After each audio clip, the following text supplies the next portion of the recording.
Even in a safe country, you can never be too careful. Here are my tips for staying as safe as possible. I'm going on an adventure! Hey, I'm Rachel Rudwall, and this is just back from New Zealand. Out of all the places that I visited, New Zealand definitely ranks high on the list of places to consider for solo travel, or if you want to travel with another gal pal or two. Here are the tips that I'm following to stay safe on the road. If you're staying in a camper van like I am, close the blinds at night. Lock the doors. You don't want anybody that you don't need in your business. That might seem obvious, but it is essential. If you don't have a camper van, but you are road tripping, look for hostels. A lot of them offer all-female dorm rooms, and you do have the comfort of being in an actual building instead of sleeping in a vehicle. Leave a note with the people that you care about. Let them know if you're going on a hike, or you're gonna be out of cell range for a few days. Here's where you're going. That way, they can always check in with you and make sure that you get back to where you're going on time. I also carry a spot tracker with me, which is a beacon or a device that I can activate an alarm if I get lost in the wilderness, and it's an SOS that says, "Help, come get me," life-saving.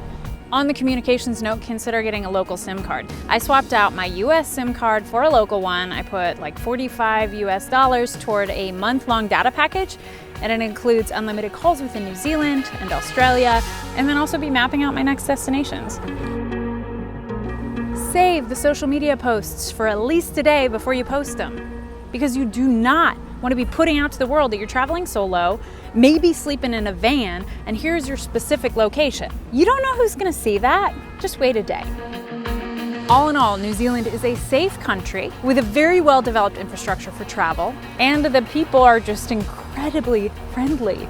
Good morning from Hobbiton. One of the things that's really surprised me is how many female hikers I've seen. The trail systems in New Zealand, whether in regional parks or national parks, are incredibly well marked. And a lot of the national parks offer huts where you can stay. It's a nice spot to hang. So my guess is women are going out there feeling super safe because they know they're not going to get lost. I personally love hiking, but I've never done a multi-day hike solo because I always want to know where I'm staying, and I don't want to stay in a tent alone. There is nothing more empowering than completing a multi-day hike. Into the depths we go. Ooh. You come back and you've got your heavy pack and you're exhausted for all the right reasons and feel hella tough, fit, inspired. All in all, traveling in New Zealand as a young woman has been amazing. Okay, I feel inspired, I feel empowered. I definitely feel like I want to come back and do more of this. Oh.